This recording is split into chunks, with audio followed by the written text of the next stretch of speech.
Good afternoon, everybody. I'm happy to be joining you virtually over from the East Coast of Florida. So welcome back from your lunch break. I'm going to talk a little bit about what some of the local governments are challenged with and looking at, but also opportunities across the state right now, because we've got a lot of programming and a lot of funding that's driving a lot of discussion, planning, and implementation of resiliency projects. And all of that is a good thing. There are a lot of drivers for that right now, and I'm going to discuss some of those. Next slide, please. So we know water impacts are coming, but I know Jennifer's probably going to talk a little bit about this also. We understand water impacts on our built environment and private property, but there are also impacts to the business community as well. Those impacts translate into economy for businesses, tax base for local governments, disruption of service for people that want to utilize those businesses. There are just many, many aspects. We've got tidal flooding, we've got rainfall-driven flooding. Obviously, water is a big impact that we're looking at. Next slide.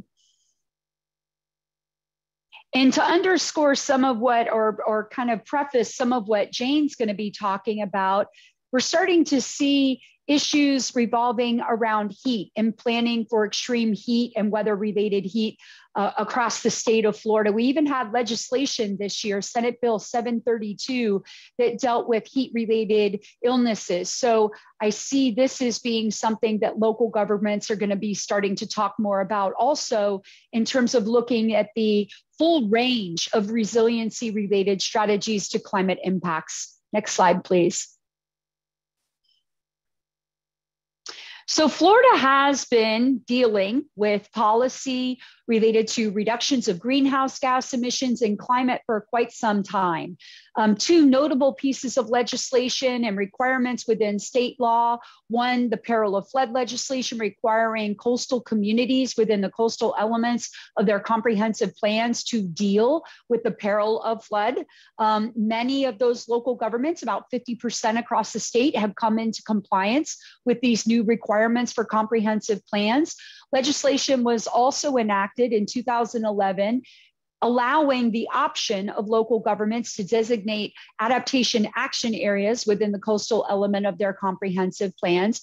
And then notably over the past 2 years, we've gotten legislation related to the funding aspect of resiliency, whether that money is coming to a local government and we want to make sure that we're not reinforcing bad investment in property and making sure that those public funds are being put to good use with SLIP studies, sea level impact projection studies for state funded projects. And in the last 2 years, we've also had legislation related to the new Resilient Florida program, and we have rulemaking in process on that right now. I'm going to talk a little bit more in detail about that later in the presentation. Next slide. We also have local governments that are starting to legislate in this realm as well. And I know we'll see some of that in the discussion with our remaining panelists. This is just one example. More and more local governments are starting to deal with shoreline response. One of the issues that they're trying to capture with that is uniformity in shoreline response with property owners. Many of these ordinances to date have dealt with seawall and broader environmental and water quality components related to shoreline response. Tampa Bay Regional Planning Council right now has a model shoreline ordinance under development that will address living shorelines, hybrid structures, and seawalls through the use of an overlay district and design specifications on what those shorelines should ultimately look like and how they should operate to prevent property impacts, public infrastructure impacts, and right-of-way impacts from sea level rise and flooding. Next slide. So do local governments have to adapt? This is like a very burning legal policy, philosophical question that we are all kind of struggling with out there in the adaptation world related to local governments. And the answer to that, of course, putting on my lawyer hat, is a mixed yes and no. depending on the type of project and the type of impact and what the responsibilities of the local governments are. But these issues are falling to local governments because they control the land use, they control where people go, and they own and maintain a lot of infrastructure. And that infrastructure, people pay taxes to make sure that they can utilize that infrastructure. And they have an expectation that with rainfall or sea level rise or tidal flooding, that they'll be able to utilize that infrastructure for their benefit. Next slide. And so we do have more and more legal and policy debate about what adaptation for local governments looks like. A lot of that falls under the context of level of service. If a road or a stormwater system or a natural area is constantly being inundated, what does that mean in the context of a local government's ability or legal obligation that they own and maintain that infrastructure?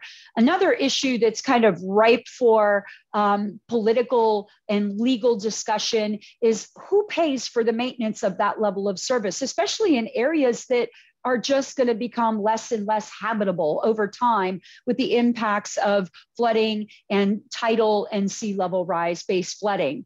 Another issue is takings, property level takings.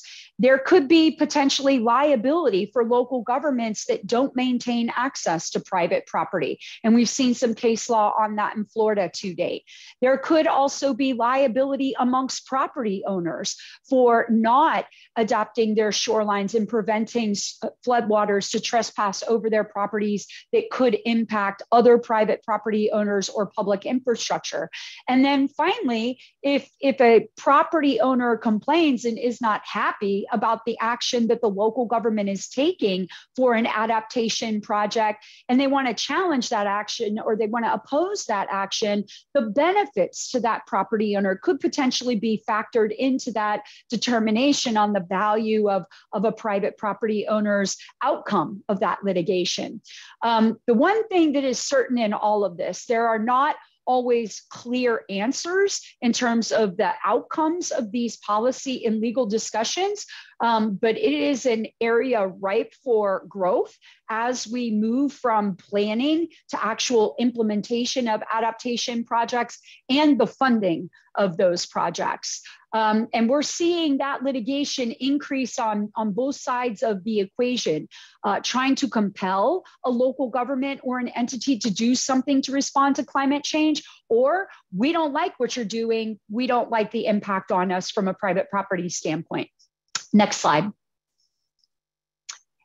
And then no good deed goes unpunished. As we move from the actual planning to the implementation side of this discussion, there are going to be people that may not necessarily want to be taxed or pay the debt service on bonds or pay impact fees through a stormwater utility or support bonding initiatives. And we've already started to see some challenges, some court challenges with the way that local governments are paying for some of these strategies.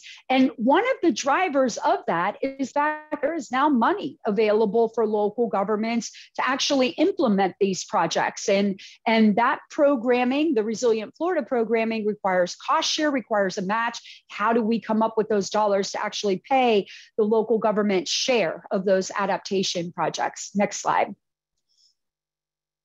So this is a little wordy and I'm not going to go through all of this, but these are the basic tenets of the new Resilient Florida legislation, 380.093 in the Florida statutes. The program creates various elements that also include data collection and obligations on the part of the state to start planning for this. But the thing that is ripe for local governments are the granting programs for both planning and adaptation projects. And as I mentioned, when money is out there potentially for a 50% cost share, the discussion about what projects, what priorities, how to fund that cost share are really coming to the forefront of the resiliency discussion for local governments in Florida. On an annual basis now, we have a September 1st deadline for grant submittals, and that grant submittal deadline is driving some of that discussion. Next slide. This year, there were a couple of changes to the legislation. One, we have a definition of regionally significant assets as opposed to critical assets, which are owned and maintained by individual local governments. The other thing that's really important about the context of these assets is a lot of times we're focused in this discussion about gray infrastructure, pumps, buildings, things that we think about in the traditional sense. But natural, cultural, historic resources, beaches, shorelines, wetlands, all of these are part of that natural system component of critical assets. Next slide. And so where's this heading? I'm going to wind up on this slide. I believe that the state is becoming more active in the resiliency world. How far that goes beyond water, flooding, and sea level rise right now is kind of an open question. Like I mentioned, we did see Senate Bill 732 this year that dealt with employer and employee health related issues for heat related illnesses. Local government response is going to become more, I believe, planned and moving into the implementation phase as there are state level commitments for funding and cost share and projects. I believe we're going to see more litigation on these issues as we move from the planning phase to the implementation phase. But right now, the one thing that we do know that is clear is we have no case law cases that are adversely decided against local governments for starting that planning process and undertaking the planning process. So planning is a good thing for local governments to start, and there's not liability associated with that activity. So I'll go ahead and end there. That's my contact information on the last slide. And I will go ahead and stop there and let the rest of our panelists make their presentations. Thank you.